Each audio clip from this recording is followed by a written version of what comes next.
a quick recap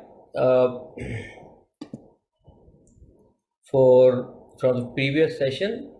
So I think we discussed what are the commonality between human beings and animals, and what are the key differences.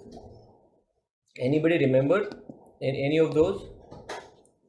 So what were first the commonality? What were the four common things which humans and animals, all of us do? Anybody remembers anything?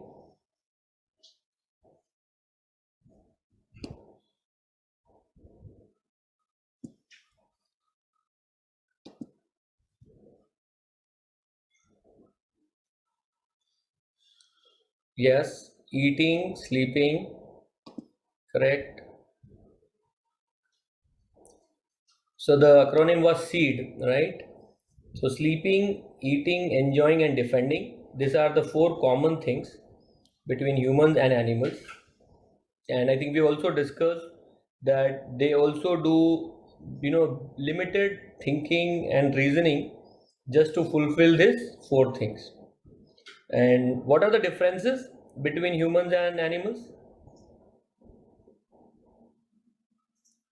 I think the acronym was ABCD.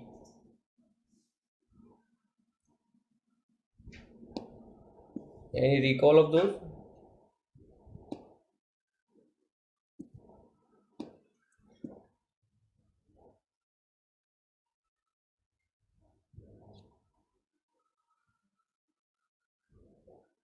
A was for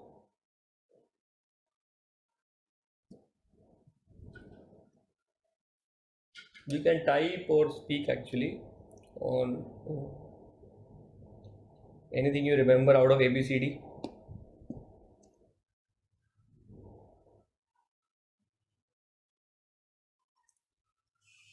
So A was for ability to inquire, higher inquiry, right? So we'll be able to see all that again. Then we also discussed relative problems and real problems. And today we'll discuss how to achieve real happiness and what is the permanent solution of real problems.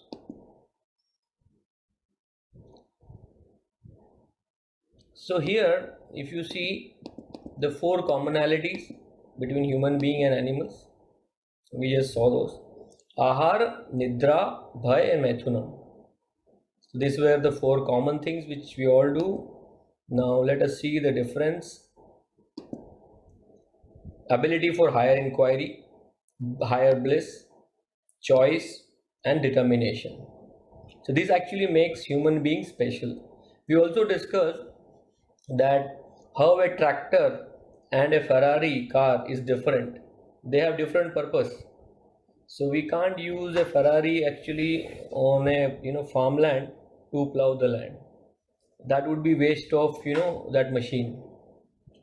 Similarly, I think human beings, if we only spend the entire human life on only seed, which is sleeping, eating, enjoying, and defending, then we are clearly wasting the valuable machine.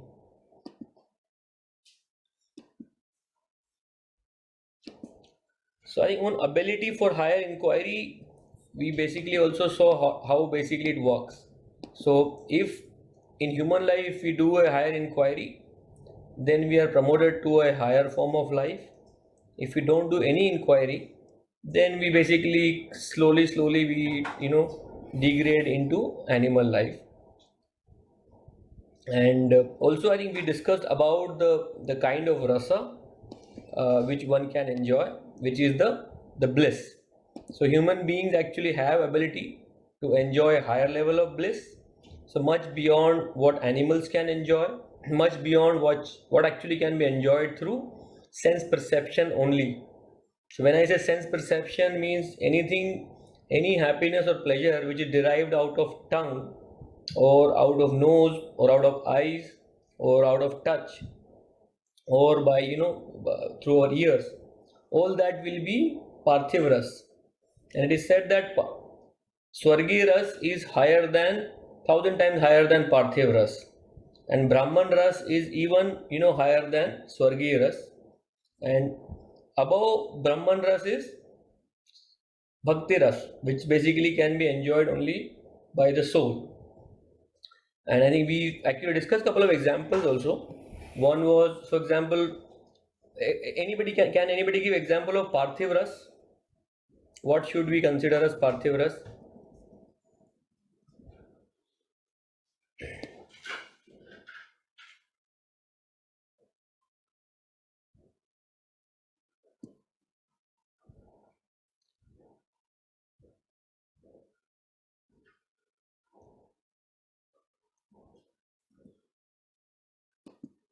So as you can see here, let's say when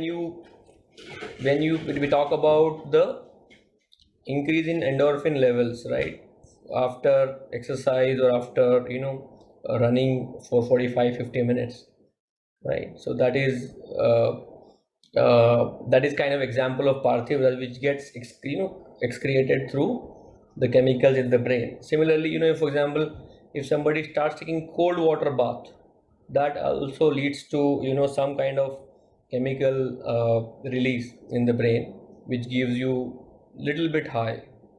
Similarly, I think we do a lot of stuff which is uh, which gives us parthiv ras, and I think most people, I think, in the world uh, kind of enjoy parthiv ras and strive to enjoy parthiv ras. Few people actually try to try for a swargiya ras kind of enjoyment. And what actually swargiya ras means is that you everything get amplified, all the pleasures get amplified without any disturbance. So, and therefore mind can only enjoy that, because body has a limitation. And let's, for example, how do you have a limitation? Because body, even if you like your favorite food, whatever is your favorite food, let's say, right, if somebody likes uh, let's say uh, dal bati, or somebody likes chola bhatura, or somebody may like pizza, but after 1 2 3 serving, the pleasure you derive from the food actually first of all reduces to zero, and then the pain starts once you enjoy it beyond your body's capacity. But mind actually doesn't have that restriction, therefore one can actually enjoy much longer through mind. That's why swargiya rasa is higher than parthiv ras. Then intelligence is the pleasure enjoyed through intelligence is even you can say greater or thicker than even mind. And some of the examples of intelligence or brahman ras would be people who love playing like puzzles or games, or uh, wherever, and any intellectual like exercise, for example. So they really enjoy the process so much that they can keep doing it for hours and hours. So that's another example. And I think Bhakti Ras is what I think we finally will discuss, that how one actually enjoys Bhakti Ras. And once we basically get to the next level of our discussion.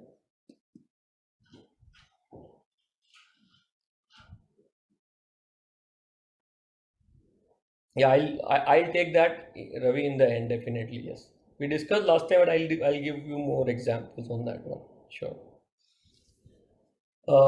Choice. So that is the third differential between humans and animals. And I think we again discussed that human beings can decide a lot of things, can beyond seed basically. So whether to stop enjoying and start looking for unanswered questions. For example, even human beings commit suicide generally. I think you see, except one or two species which looks like they're committing suicide, animals don't commit suicide, right? And similarly, again, human beings can decide a particular, you can say, milestone, that at this, I will stop a particular thing, and I will start doing a different thing. Human being basically can even make significant course corrections in their life, which again animals generally can't. And determination, I think we discussed already that to do all the ABC you need determination, which again unique to human beings. Now, our discussion actually was kind of incomplete about how to achieve real happiness, and that's where I think we'll discuss more. Now, if we think about the problems of the world, and again we discussed a lot of problems were there in our discussion, and there are relative problems and temporary problems basically, and there are real problems. Anybody remembers the relative problems?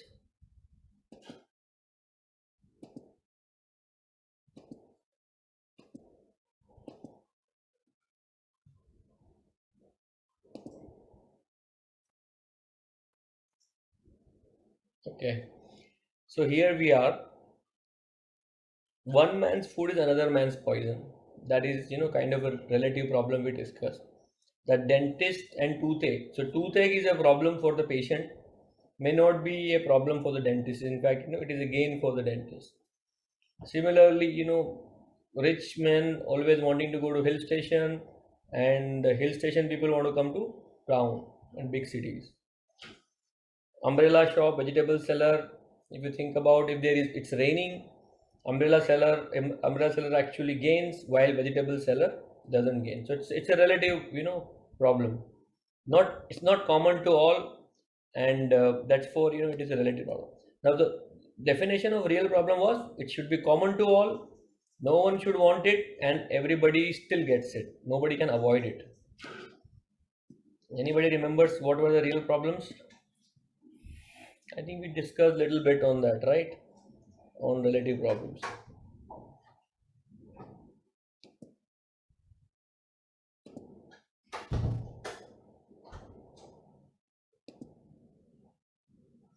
So, Bhagavad Gita, verse 9 from chapter 13, it says, Janma Mrityu Jara Vyadhi Dukkha Doshanu Darshanam.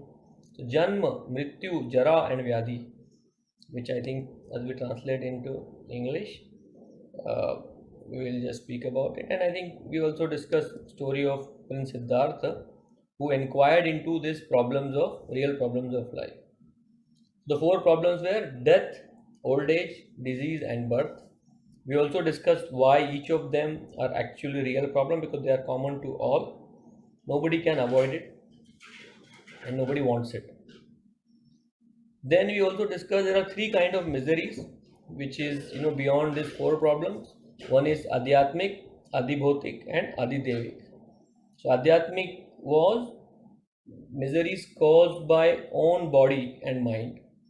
So our own mind troubles us, or our own body gives us troubles. Adi Bhautik was miseries caused by other living beings, whether animal, mosquito, or relatives, or worker, office workers, or whoever they could be. And lastly, Adi Devik, which is natural disturbances or natural disasters. These are the unavoidable problems in everybody's life. Now, I think with all these problems, I think if you think about, like, there is a story which I think kind of encapsulate whatever we've discussed so far. So one is, uh, so let's think about this story as an analogy for our purpose. So once in a stormy night, it was snowing outside, very bad weather, thunderstorm. There was a traveler who was going through uh, to a certain path, and he was desperately looking for shelter, and he stumbled upon this house. He entered the house. There is warm fire inside, a very comforting sofa was there. There was a TV available.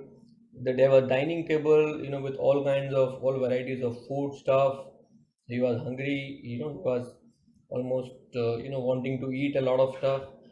So this was kind of god given, god gift for him to have in such a bad weather, to get all these comforts. And this man becomes very comfortable at that place. He starts eating, sitting at the sofa and enjoying the fireplace. He starts TV to watch certain movie, etc. and few minutes pass by, and then suddenly he start hearing wild animals. He hears, a roar of a lion. Then he sees a scorpion, going around. Then suddenly he sees that on the dining table there is a snake. Now imagine what is going to happen here. And like, will this man be still enjoying all the comforts, given to him? Like, will he be uh, like happy in this situation while he got all what he wanted? But these are the few additional, issues which come about with the house. What would he do? What would you do if you were in his situation?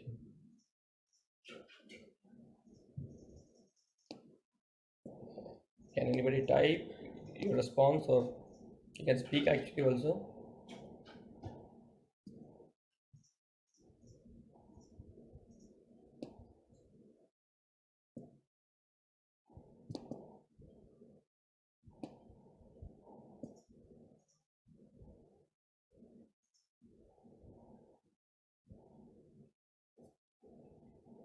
Yeah, I think, let us keep it interactive. Otherwise, are you guys speaking, or yeah? Sorry, I think it's becoming a monologue actually.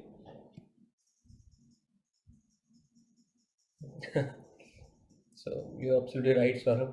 Leave the house, face the storm. It's a good one. The storm is better, right? Yeah, Ruchi, yeah, you're also right. Run from that place. Ravi, yes, you forget the joys and focus on handling the threats. Correct. Absolutely.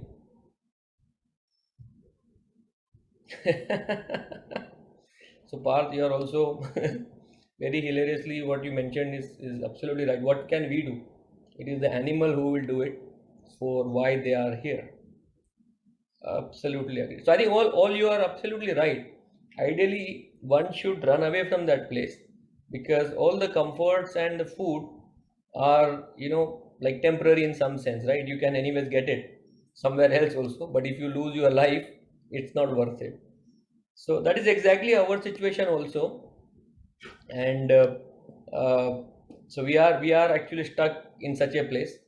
And I'll just tell you why this place is as bad as, that house. So there are, as you can see, there are two types of happiness. One is the temporary or, relative happiness, and the second is real happiness. So by solving relative problems, we will get relative happiness. But unless we solve the real problem, which I just showed you, the seven, problems, we will never get real happiness. So let us try to solve those. So what is the kind of happiness we all are looking for? Just for a, second, if we were to introspect here, would you agree that we want happiness which stays, forever, like permanent, like not, that you have 30 minutes of a day, happiness, and the rest 23.5 goes into some firefighting, some battle, some stress or disease, or some, multiple issues, right? We want something which stays, permanent.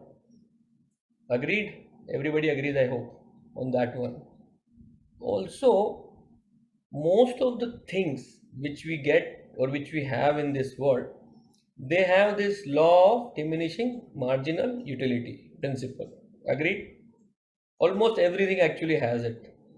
That the moment you increase, or the moment you have the next or a higher dose of a particular thing, the pleasure derived from the incremental or the marginal, stuff or thing reduces, right? And it becomes zero, and then it starts become negative also.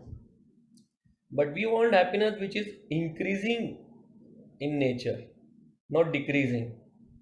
So that should be the second characteristic of our happiness. Third,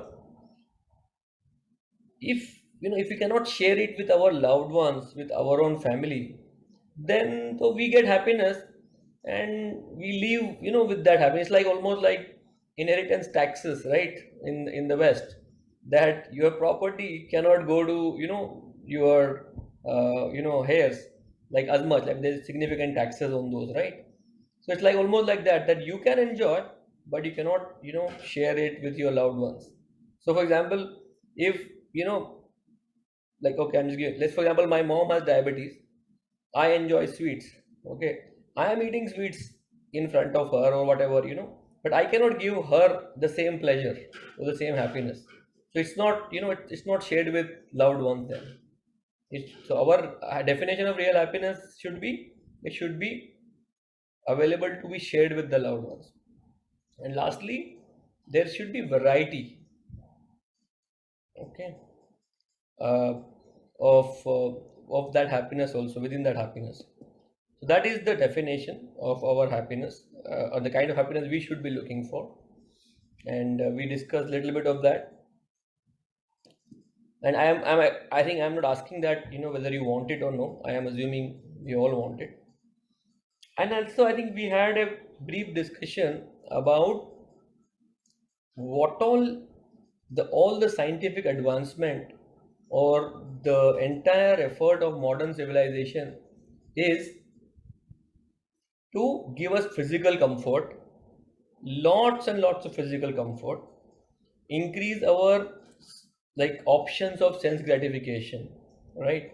So remember, in our childhood, what we played, what were the games we used to play versus what is now available for our kids. So like you have virtual reality now. I think we had that Mario and Contra. I don't know anybody played that. That was the highest level of digital enjoyment we had. Otherwise, we used to play all the other hide and seek and other games. But my point is that the civilization is enhancing the way to enjoy our senses more and more, but that is still not helping. So, and the reason so that's why I gave example of United States, that it is kind of at the at the highest level in terms of money, availability of wealth, in terms of power, but that is still not giving the people living there the kind of happiness they deserve. And so that is the unfortunate or the saddest part of all the advancement we've seen in civilization. So I'll not quote all this data again, but my point was like whether can money give happiness. That is because most of the efforts of every human being actually are to acquire more and more of wealth. Now, I am not saying that one should stop earning, but the greed to do more and therefore sacrifice what actually can be achievable, that is where I think I mean, we were just trying to discuss that part. It's not that somebody should stay in poverty and just say I don't want money. It's not, I'm not saying that. I'm saying that after a certain basic thing needs are met, then the incremental effort as a human being should be made for a permanent kind of happiness. Not because money is not going to give happiness to that particular individual.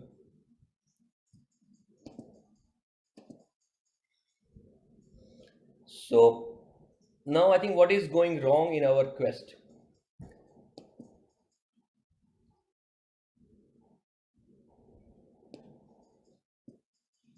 This is wrong. So we are actually searching for the right thing. So happiness is our birthright, though we have never taken that way birth as a soul, but it we deserve happiness, but we are searching for it in a wrong place. So I'm giving you example of desert, right? So looking for water in desert, and especially when you see mirage, and people like whoever is standard would generally run towards mirage because they want water, but it is nothing but the reflection of sunlight. So we are doing something like that. And why are we doing that? So let me just ask you this couple of Sanskrit Hindi questions. So the place where you get food, what do you call it in Sanskrit or Shuddha Hindi?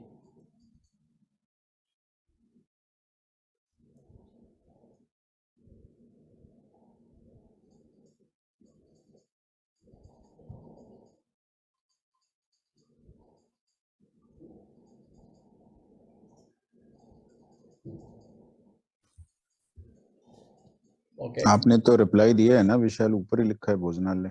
ठीक है. So bhojanalay, right? Now, place where you get knowledge. What is that called? विद्यालय. Vidyalay. Perfect. That is Vidyalay.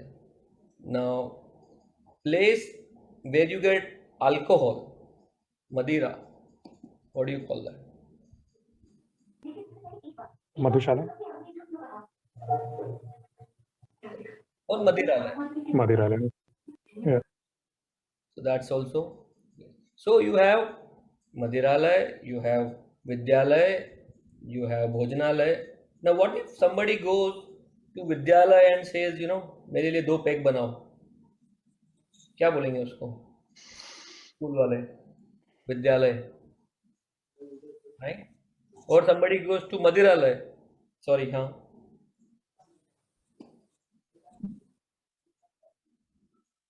हाँ, कुछ कह रहे थे आप?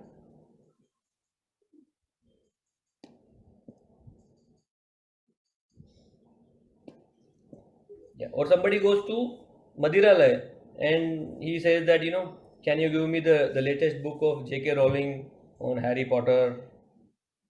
What will he say? So he's searching at the wrong place. Exactly. So that is the entire discussion about.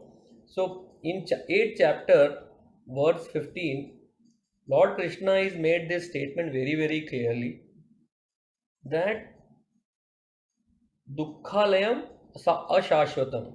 So this place, this world actually is Dukkhalay and Asashvat. So what is the meaning of word Dukkhalay? I think if we do Sandhi Vichhed from all the previous versions, Dukkhalay is place of where you get misery basically. तो हमने अभी discuss किया था मदिरालय में मदिरा मिलेगी, विद्यालय में विद्या मिलेगी, तो दुखालय में मिजरी मिलेगी. And this is also a temporary place. So that's also another statement which Lord Krishna has made. So this is not a permanent establishment. This is a temporary stay place for us. And this is full of misery. And misery is what one actually gets. So this particular verse, I think if one can absorb and remember, then it will help transcend a lot of problems of life. I am not saying that like we become losers or hopeless by this verse, but let us know the reality of first of all this world.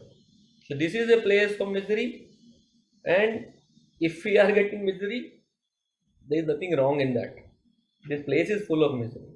What we should actually ask ourselves is, what is the other place? If this is full of misery, then where is the place which is which doesn't have miseries? So then, where should we go? So now I think again I'll explain that concept through the story of a lost child. So once there was a multi-millionaire person. He went into a small fair, a bigger fair with his son, and for some reason the son ran to see some one particular thing, and then he got lost. And the father tried looking for the child for a long time, but he couldn't find him. And the son got lost into some other place, uh, and crying and crying and crying. Suddenly one particular passerby saw this boy crying, and he felt compassion on him. And the person actually offered, like, are you hungry, should I offer you food? And he offered basically food to this boy, some water, and you are you feeling cold? He gave some warm clothes, etc. Basically tried taking care of his basic needs. And the boy actually felt very nice, like, and he actually felt a little bit relaxed that somebody is there, and he ate. But again, after a few hours, the boy again started crying, because like he again felt uneasy, uh, and he was missing something, because that's why he was missing actually his father. That's why he was crying again. Then another person came and he said okay, and he gave him some nice concentration tricks. He diverted his mind little bit here. He gave him some game, some magic show he showed, and the boy got entertained. He felt nice for some time, and then again sometimes passed. But after a few hours, the boy started crying again. Then a third person tried. Third person said, "Okay, let me try. Doing some puja for you, something for you, so that you will be very happy in life and all that." And boy felt it's just a good drama, so he got distracted for some time, but he never felt any connection. And again he started crying. So that all this drama kept going on. In the meantime, the father advertised about the boy, the missing boy, and he basically plays some photographs here and there. And one person who knew his father actually, when he saw the boy, and immediately he realized that, oh, this you are the son of Mr. So and so. Let me take you to your father. And that is the only time when the son actually stopped crying, for good, in the sense, because he was actually missing his father, and all the other things offered to him were good temporary solutions, but that was not the real solution for him. The real solution actually was to connect the boy back to the father. So we are all actually like that lost son of a billionaire father, and this is this may take time to to absorb. Maybe it's very natural for some of you, but once we have this realization that we actually are the lost son of a billionaire, multi-billionaire father, he is looking for us desperately, and all the things which are offered by all everyone around us will keep us distracted for some time, will give us some happiness, but we will be truly happy only when we are with our father.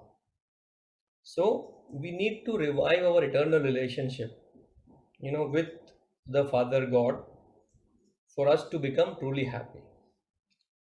Now, this statement alone, when it was first made to me, I was 16-year-old, and and I just, I was just challenging one particular, Baba, like she was a lady, sadhu at that time.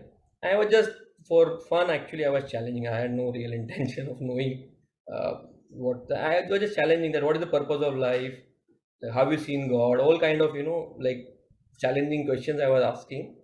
And she gave the same statement, but unfortunately, it was not backed by any logic, any reasoning, and so of course, didn't like nothing happened to me anyways at that time. But the statement in itself, again, I said, may take time, but this is the crux of the entire discussion we've had so far on the search for happiness. Now I'll just quickly recap this. We discussed the first person offered food, clothing, which is nothing but sense gratification. The second person offered some magical tricks, just mental speculation, which is more about giving at least mind some peace. Nothing beyond that. Like you at least you get mental peace in all the like, oh, you can do it seminars or positive thinking. Again, not bad, but not real solution. Then some superficial religion, so all this Scientology, some samosa baba, all those kind of people have also come up now, but all those are actually bogus, because they will also just distract us from the reality. And I think we discussed that the real solution is to go back home to real father. And I think the understanding of this concept will deepen as we discuss what is our real identity. That is number one, which is going to be the next topic of our discussion. And then when we also discuss, so that is going to be highly analytical and scientific in approach. I mean, in this particular discussion, there is little room for to add scientific proof of somebody's happiness, when I know by my experience that there are a lot of people who are extremely happy, without, with very limited means also. So they are not dependent on money or fame or physical comforts to be happy, and their stress levels or whatever are far better. So that is the only thing I have to offer in the first session. But second session we will do a lot of challenging discussion and scientific, we'll try and bring scientific evidence on what is our real identity. And then when we also discuss whether God exists and how can we see God, that will also be highly logical. And again we'll try to bring a lot of scientific evidences, so that I think all these 3-4 things will add back to come to this solution or conclusion which we just discussed on this one. So but very happy to take questions now. I think this was the first session, and thank you so much for your patience. Really, really, nice of you all. And we can open for Q&A.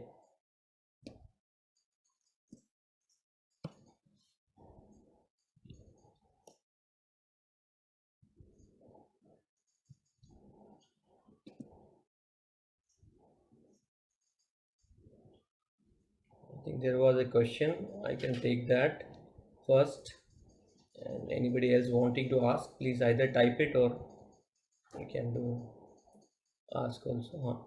Can you elaborate more on the difference between mind and intelligence? Yes.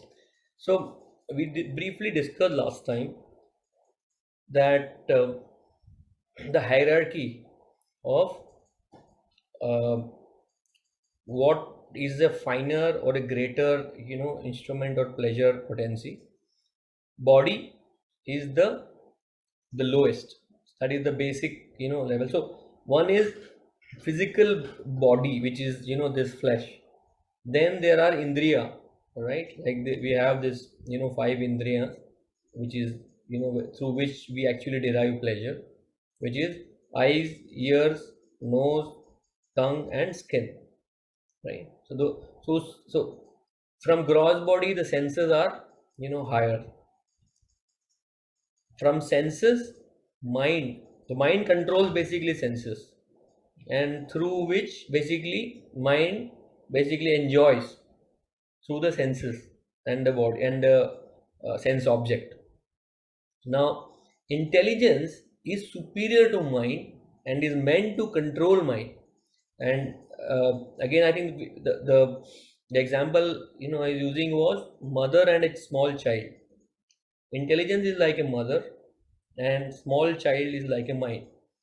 So the nature of mind is willing and feeling, which is desiring, and enjoying, which is feeling, right? That is the nature of the mind. And mind will keep throwing up desires based on its conditioning.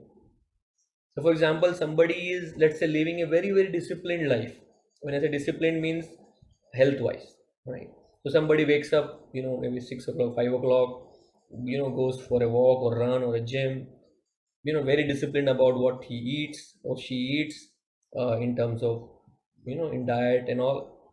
So that conditioning of mind actually is become, basically they have conditioned the mind to have healthy desires, and that person would, really enjoy salads and look forward for varieties of salad, which may not be the case for, some other person who like, let's say, fried food or, sweet food. So these are different conditioning of mind.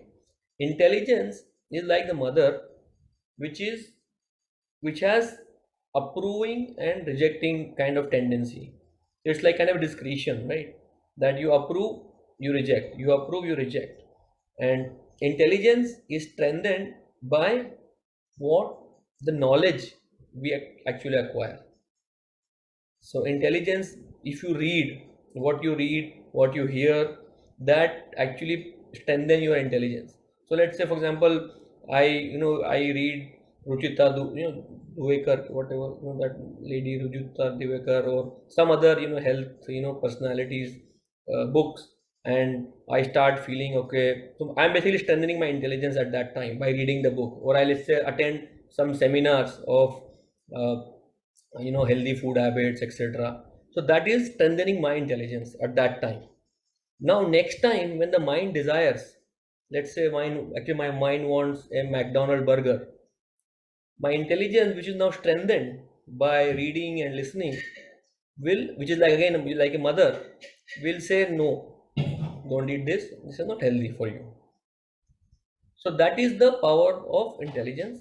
Now if my intelligence or my mother is actually strong or strong willed, then mind will submit and it's okay, forget about MACD, let's look for easy solution for food, which is healthier option.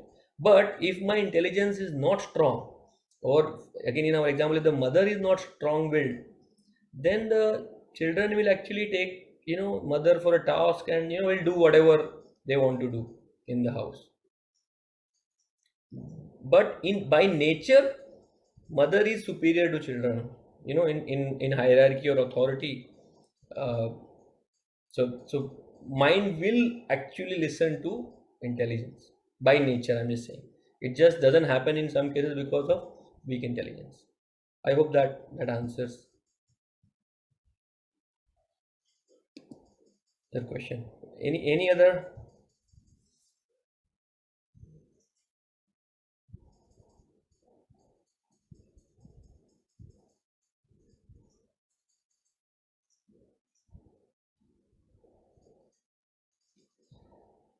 Yes, so very good question actually, Saurabh. So that flow state, and it is most of it is actually derived at intelligence level, especially the arts. So the arts actually, it's matter of intelligence, and the satisfaction or the pleasure derived through any art, musical, painting, all those actually will be Brahman ras in some sense. And so that person actually will enjoy better than what a mind can give uh, enjoyment or pleasure. Now they look happy in the process, absolutely happy in the process, but again the issue for most of these people would be what after that. What I think, the only thing a social worker helping the needy, right, that is kind of a soul level happiness, kind of. But the only reason it doesn't work for long is when the ego starts coming in, when the social worker or whoever is doing start thinking that I am doing it, okay, for the welfare of others. That's where the happiness diminishes for them, for those particular people, I'm saying. But a selfless service, definitely, it's a much better or higher level of happiness. All arts should give you Brahman ras, which is intelligence, pleasure for intelligence. And yeah, so it is not a mind trick. So true happiness, again, I think the definition of true happiness, as we discussed, it like the sports, the doctor, the arts is not real happiness. It's not real. It is happiness in the sense that it falls in that pyramid. When I say real, the test of real is it should be ever increasing. It should be shared with the loved ones. And so those all those 3-4 criteria. So for example, if a doctor, let's say I'm just using that example, if he enjoys the next operation more than the first operation, though the operation is same, okay, let's say if somebody is a cataract like doctor, eye specialist, the first cataract he enjoyed a lot, second cataract he enjoyed a lot, third cataract, so it should increase the the pleasure by every new operation, which generally doesn't happen. So uh, that generally the issue I'm just saying with this kind of happiness. Now, should we aspire for happiness or for full realization of our potential if they seem to be mutually exclusive? Mukti, I'm sorry if I'm getting it right. So the question really is that is happiness our ultimate goal or realization of full potential? If they both are mutually exclusive things, and if they are mutually, if you get happiness with realization of full potential, that works. But let's just hypothetically say that, if so, there are two paths you can take. One is to be happy with what you have or be content with what you have. The other way is, maybe more arduous path, but that leads to realization of your full potential. Then, what's really your ultimate aim should be. Perfect. Okay. So now, if I understood right, the realization of full potential, you meant of your talent, right? Or the Yeah, ability, of your intellectual, capabilities in, intellect, our intellectual, professional capacity or intellectual professional. ability, or okay, okay. So now, when we think about aspiring for happiness, okay, now all the aspiration of happiness we've discussed are actually futile. The reason for that is they're all temporary. The moment the moment we enter old age, or the moment we have disease, all the, like, whatever plans we may have for happiness actually just crashes immediately. So I'm just, so first of all, that's why we are trying to look for happiness which can remain all through for us, right? And also we get out of these problems of disease, old age, birth, and death. That is what we are trying to call real happiness. Now, within, let's say, if once we exclude this real happiness picture outside, that okay, that is too utopian, and maybe one day we'll reach there, maybe we'll not reach there, then should we do something? I'm just, so I don't want to, like, exclude the real happiness out of picture, because that is something we should aspire for. And for that, if we need to, realize full potential, we do that. For that, if realizing full potential is becoming an obstacle in realizing real happiness, then full potential is of, no use, because that is taking us away from real happiness. You know what I'm saying? So let's say, what was the definition of real happiness we used? The real happiness is to avoid those 7 problems. Okay, then only we will get real happiness. Real happiness is, by nature, it should give us those 4 things, right? That it should be permanent, ever increasing, should be shared by loved ones, and all that. So I'm just saying, so let us aspire for real happiness. What I think you are trying to mention is that, at my, like, within, let's say, again, let's say, let me use myself, as a guinea pig here. That, let's say, I have a career, I have uh, a professional career, right? Now, realizing the full potential of it, one can become whatever, right? Like, by doing lots of work, lots of, extra hours, extra, hard work. That would be realization of, let's say, for, a certain average person, like me, somebody like who is a musician, or a, painter, or some, like, his full potential or her full potential would be to, like, excel in that particular artwork. Now, this realization of full potential, I don't think will help, in being happy. And we, I Right. think, discussed a lot of that, right? That why it will not give us happiness. So therefore, I think this will not help us. And again, when you said being content, right, in what we have, I think that is closer, in my view, to real happiness, because that will allow you some time to think, to introspect, to work on, or figure out a path. I'm not saying this is the only path, but at least you'll have some spare capacity, right, to explore more in life. Clear. Thanks. Thank you. Any other questions? So these were very good questions, from all of you. Thank you, Saurabh. Thank you, Mukti and Ravi, for asking this. Because this, clearly opens up a lot of doubts, which others may also have. Thanks a lot for the session, Vishal. No, no, pleasure.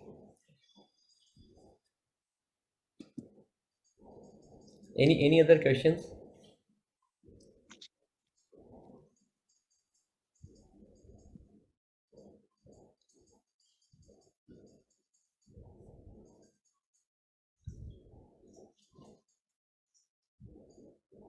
Wonderful. So no, thank you once again. I think next session, as I said, it will be on who am I? What is our real identity? How many bodies are there within ourselves? How to deal with each of them, and what are the nature of each of those the content of our body, and yeah, so I think looking forward to see you again. Thanks again. Take care. Bye.